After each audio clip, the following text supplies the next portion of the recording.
The challenges facing our teens today mean that more than ever, we need to be there to support them and encourage them. The DrStem Show is here to provide discussions about topics that will help promote healthy relationships, self-image, and success for teens, parents, and the community. Our young people can achieve more in life than they ever dreamed possible. The DrStem Show, hosted by Dr. Stem Malatini, will foster these discussions and encourage your participation. Finding your purpose, that is determining what it is that you're supposed to do with your life, is what we're talking about today. My guest says no man becomes great without making great mistakes. A quote by Bob Proctor. Welcome to the DrStem Show. Welcome, Royale L. Ryden. Yes, yes. Thank you for having me today. It's such a blessing to be here with you, Dr. Stem. Well, I'm excited I got your name right. Yes. Because after practicing, I did get it right. Yes, yes. Right? And you know, a lot of people get my name wrong sometimes. Yeah. But it's okay. Yeah. It's okay. I know, it was good, but I wanted to say it right. Royale L. Ryden is the way you say it. It's a blessing to have you on the show today, because what I want people to know too is that we all have a story, and you never know who you are sitting next to, standing next to, because one day they can become, you know, that motivator, that mentor that you want. I'm talking about your life and what it is that we're going to be discussing today. Yes. So before we start, can you at least tell the audience a little bit about you and who you are? Well, I'm a poet, motivational speaker, life coach, youth mentor, and I embarked on a journey to inspire the masses, especially the youth coming from broken homes just like me. Yes. I like that. And I think, you know, I should tell the audience, we met at a meeting which was a Toastmasters meeting. Yes. And that is for speakers, because as you know, I'm also a motivational speaker. I do coaching and youth, you know, speaking as well. So I was drawn to that because I knew that there was something that we needed to have you come to the show and talk about. You talk about coming from a broken home. Yes. Tell us a little bit about that. Well, my mother raised me alone, you know, and she went through a lot. You know, she worked 2 jobs at 2 different factories. You know, sometimes, you know, the light was off. Sometimes we got eviction letters, and, you know, I gave her a lot of trouble. She didn't speak any English, so, you know, I took advantage of that. You know, where was Mom from? Where is she from? Oh, she's from Haiti. Yes. And you were born in New York? Yeah, I was born in Brooklyn, New York. You know, you know, because of the fact that, you know, I'm the only child as well. Yeah. And I was spoiled, and so I took advantage of her. And I gave her a lot of hell in school. You know, she had to come to the school back and forth, in and out, to see the principal for me. And it got worse as I got older. And I got in, you know, involved in the streets. Yes. You know, the wrong kind of activities. And one day, you know, I made that move, and I moved to Massachusetts to kind of like better myself and, you know, get away from, you know, the streets in Brooklyn, New York. Yeah. But, you know, it's insane. There's a saying that goes, it's insane to keep doing the same things and expect different results. So I left Brooklyn, New York, but the mentality that I had came with me to Massachusetts. So how old were you when you moved to Boston? 18. You were still young. Yes. So I got into more trouble when I came to Massachusetts. And things got even more hectic, got worse, and I found myself sitting behind a prison cell for 3 years. 3 years? Yes. And that's when reality hit me. Yeah. That I needed to make a change. Yes. Or else I would be back here again and again, and next time it wouldn't be 3 years. Yeah. Yeah. See, your story is a typical story for young minority men, you know, especially black men, where you're raised by a single mother, and while she's doing 2-3 jobs, you guys are going to school and getting into all kinds of trouble, and then this poverty that affects these young men as well, and they cannot take that. It's hard for them. So I think you're coming to this story, to this show today, is a success story. Yes, definitely, definitely. I just say, no man has become great without making great mistakes. Yes. Quoted from Bob Proctor, and I stand by that. Yes. Because to most, I was a lost soul. To most, I wasn't going to make it past 21. Yeah. To most, I was a statistic. And, if I had let myself believe that, I'd still be the same way. Yes. Yes. And I fought hard to make that transition, to make that change. Because, your reputation sticks to you for a long time. So even if you're making the change, most people will still perceive you as that same individual that you were. So it took a long time, and for other people who's making changes in their lives, they have to understand that change is a lifetime commitment. Yes. Yes. So we are talking to two different kinds of audience today, as I was discussing with you before the show. We are talking to those young people that are now starting to hang out and getting in trouble here and there, and having their parents being called at the school, and seeing themselves hanging around with the wrong crowd. We are also talking to those that have already been in trouble, and they have served time. They have been arrested multiple times, and now in their heads, I'm sure, like you were feeling, probably lost. Yeah, definitely. To those young individuals, older individuals, I'll say, see, I always thought everything was about shortcuts. So anytime I reached a roadblock, I'd want to take a shortcut. I'd want to, not work hard for what I had. I always wanted to find the easy way out. If it became a challenge, I didn't want it. And it became a habit that I followed. But one thing I learned is, if you do it right the first time, you won't have to do it the second time. The second time, yes. Just like in school. Yeah. If you get a teacher gives you an assignment, if you do it the right way the first night, when you hand it in tomorrow, she won't tell you, go do it over. Yeah. So it's the same thing, that I've learned on this journey. No shortcuts. There's no shortcuts to success. Yeah. There's no shortcut. What age were you when you came out? Because I'm sure once you came out, that's when you decided, I'm going to change my life. Well, I came out at the age of 30. 30, that's when you came out. Yes.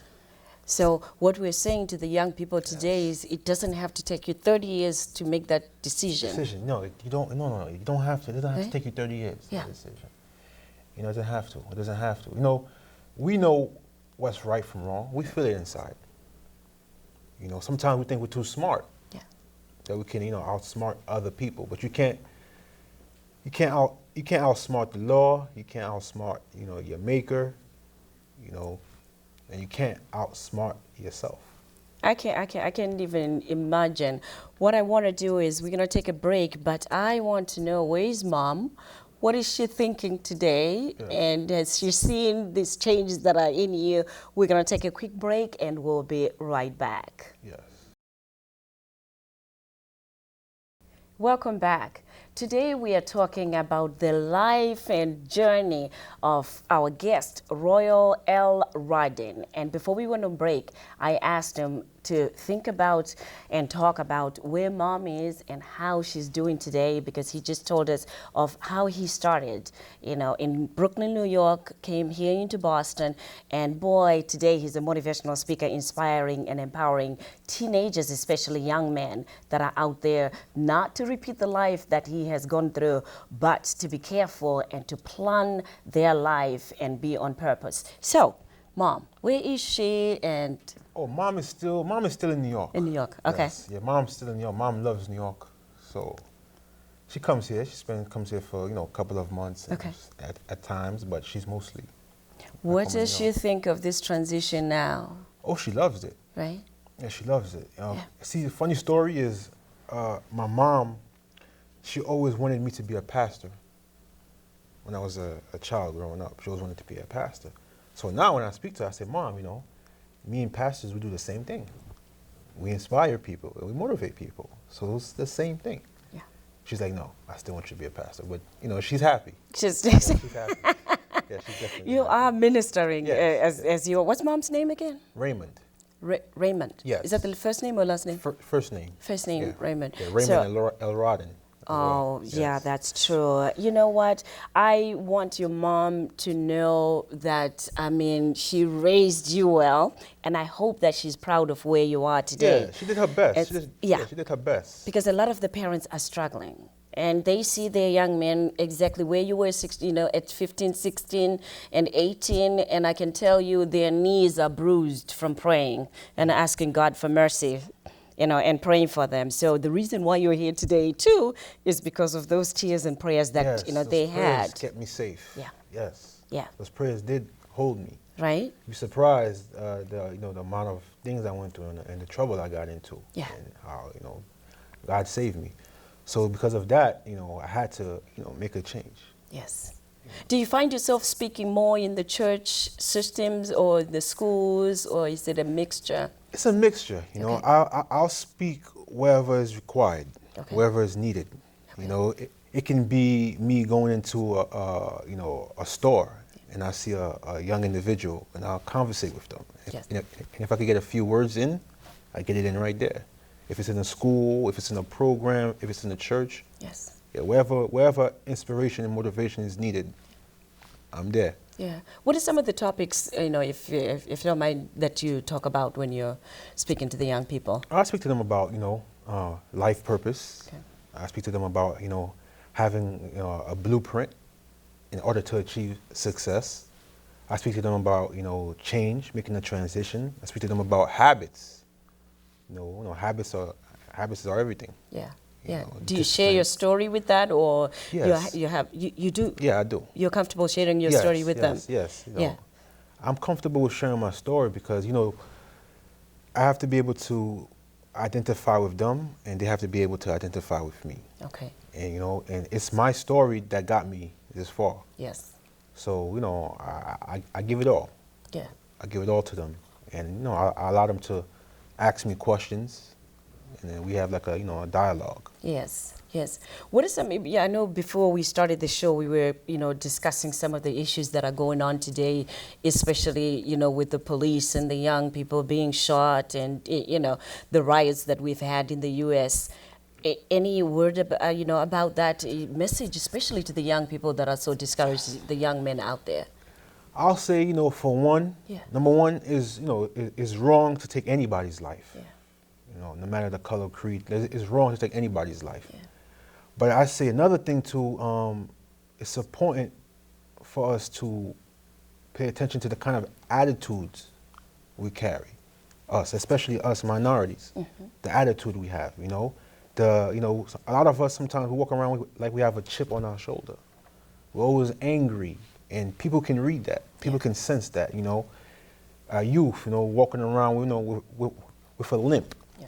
The way we dress, the way we carry ourselves, We have to ask ourselves sometimes, if we dress a certain way, if we, act a certain way, which is not an excuse. Yes. But if we carry ourselves a certain way, sometimes it attracts certain type of attention. Yeah. And most of the time, it's the attention that we may not want for ourselves. That's true. That's true. I'm always baffled. I'm from Zimbabwe. Yes. So I'm always baffled and amazed at how much the word respect is the word that has gotten a lot of young men and young women in trouble, to the point of even, being arrested because I want my respect and they're not respecting me. Any word on respect, because I never understand it. Why is it that big a deal? It's a big deal. I mean, first off, Yeah. there's like a law in the Bible. Okay. I think it's part of the 10 Commandments. It goes, do unto others as you want others to do unto you. Yeah. And if you want respect, you have to give respect. You have to be the first one to give it, actually. Okay. You give it, you get it. You keep giving it until you get it back. And I think a lot of the times, for some of us, we don't respect ourselves. And it shows. So, you can't expect somebody to respect you if you don't respect yourself. Yeah. But then, the thing about it is there are certain rules at home that you can't even question mom's, rules that are there at home and say, well, she ain't respecting me, so I'm not going to respect her.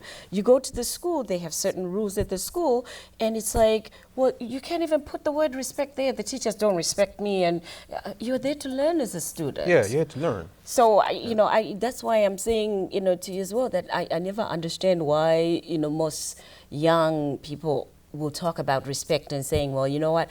I have to get respect to give respect.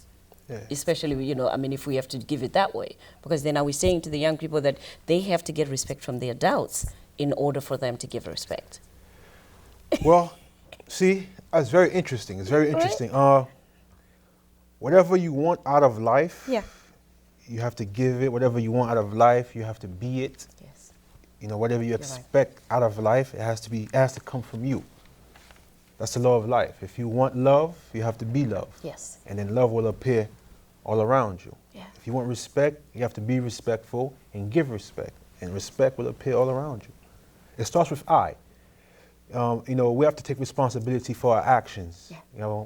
And there's a way I say it, if we blame other people for the things that happen in our life, that means that it's their fault. So which means they have to change while we remain the same. Yeah. But if we take full responsibility for the things that happen to us, then we get a chance to look in the mirror. Then we get to change. You're right. You're right. I'm always saying to the kids, when you're pointing at someone to say, man, you're wrong, you do it this way, right? Yeah. And how many fingers are pointing at that person? 3, 4. 3 or 4 are pointing back at me. Yeah. But one is that person that I'm saying is wrong. So that means, I got to check myself first. I got to put myself in check first. Yes. Are there any mentors, any people in your life that helped you to be where you are today? I'm going to, I wanted to have you discuss that as well, because then I think mentorship is really a big thing that might be helpful for these young people to hear. Extremely important. Yeah. Mentorship is extremely important. I'll go, okay, let me see. For example, whatever you want to do with yourself, whatever you want to do with your life, there's somebody out there who's done it before. Yeah. Sometimes mentorship can be through a book. Sometimes mentorship can be through a teacher, a professor, a counselor, anybody who who's on the path that you want to get. Yeah. And there's also wrong kind of mentors as well too. You're right. I want you to name some mentors that have been there and some that are continuing to uplift you and motivate you. So we're going to take another quick break and we'll be right back. Yes.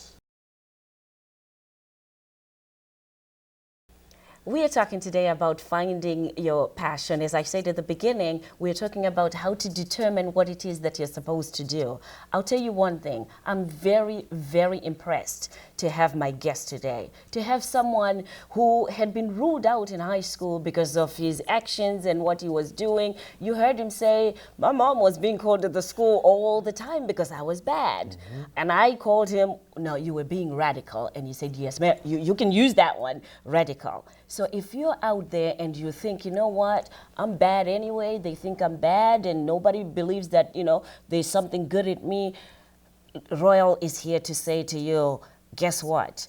There is greatness in you, right? Yes, there's greatness within you, There is so much greatness within you. Yes, and it's possible to become whatever you want to be, no matter how far behind you may think you are in life. Yeah. There's still room to make adjustments, We just have to, one of the things that I like to speak, to these young folks about, to people about in general, is purpose. Mm-hmm. What do you want to do with yourself? Yes. That's very important. Okay, and it's okay if you don't know what you want to do with yourself now. Yes. But, start thinking about it. What do you want to do with yourself? What do you love to do? And then create a plan for it.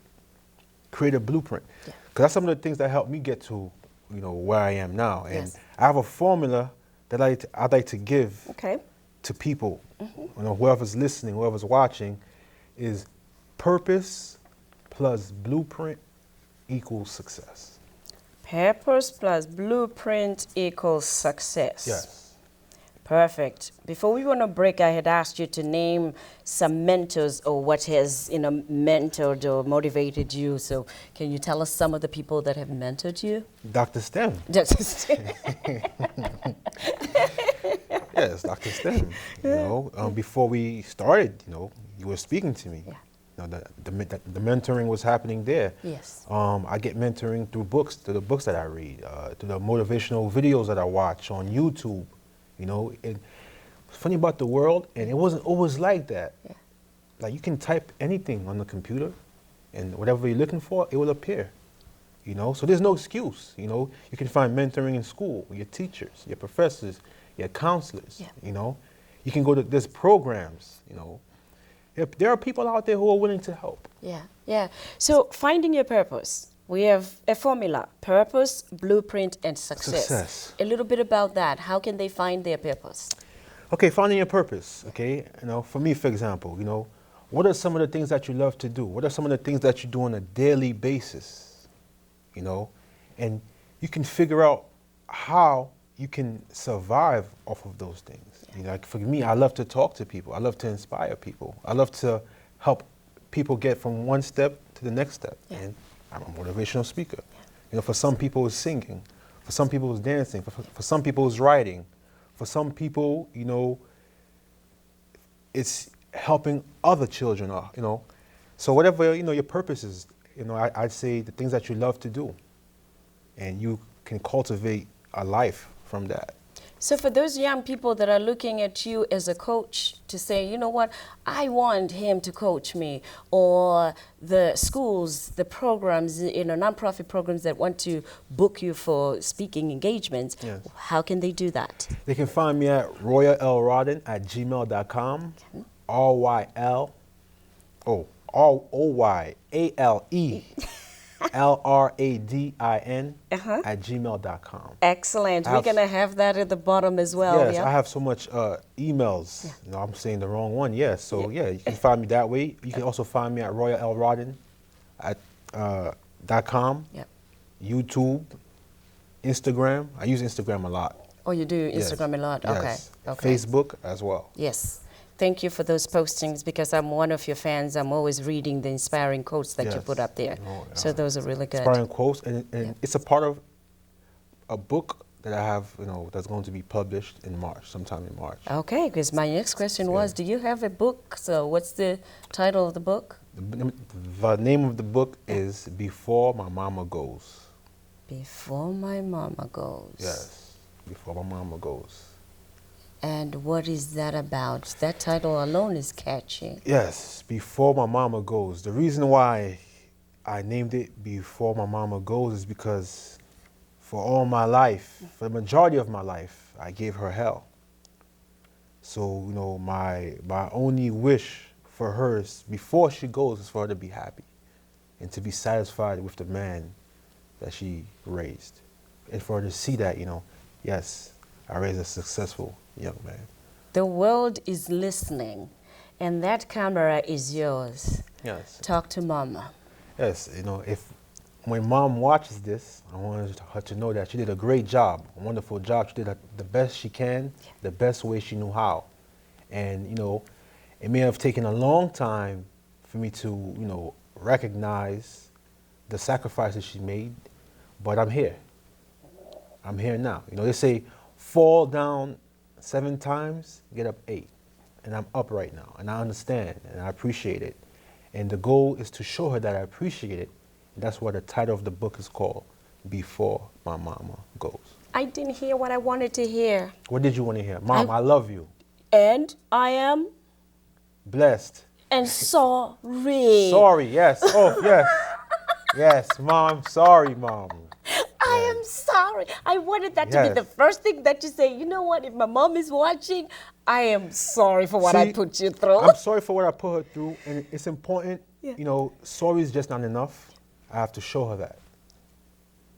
I have to show her that through my actions. Because sometimes we say sorry. Yeah.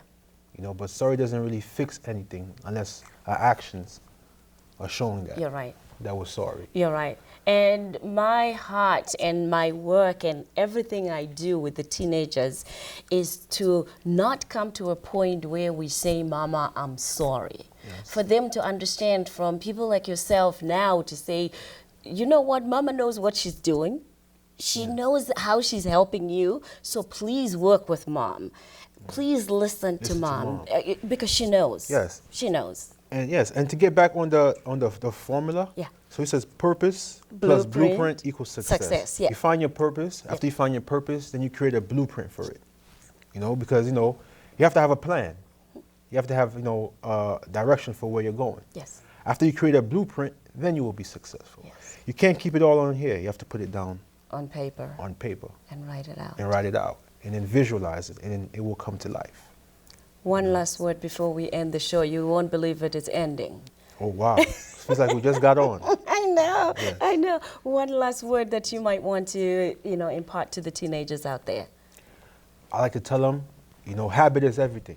How you do anything is how you do everything. Plant productive seeds. Pay attention to your actions. Pay attention to your surroundings. You are your surroundings, and your surroundings are you. Don't think that, well, he or she is doing this, I'm not going to do it. It'll rub off. Yeah. If you don't want to be involved with something, it's okay to walk away. That's not being a punk. Being a punk is doing the things that you don't want to do. And that's what being a punk is. Yeah. Being real, the so-called term that they have of being real is staying true to yourself. Yeah. Yeah. Being honest with yourself and everybody else around you. That's what real is. And if you don't want to get involved with certain activities, it's okay to say you don't want to do it. So. You have been a blessing. Yes. It was great having you. I hope that all those that will watch this over and over again will understand and know that you have a story to tell. There's greatness in all of us. You never rule yourself out. Yes. And one day you will be the person on TV Yes. inspiring other people. So thank you for what you do. Yes. May the Lord continue to bless you. Thank you so much for having me. Thank here you. today. And you know what? Thank you for watching the Dr. STEM Show.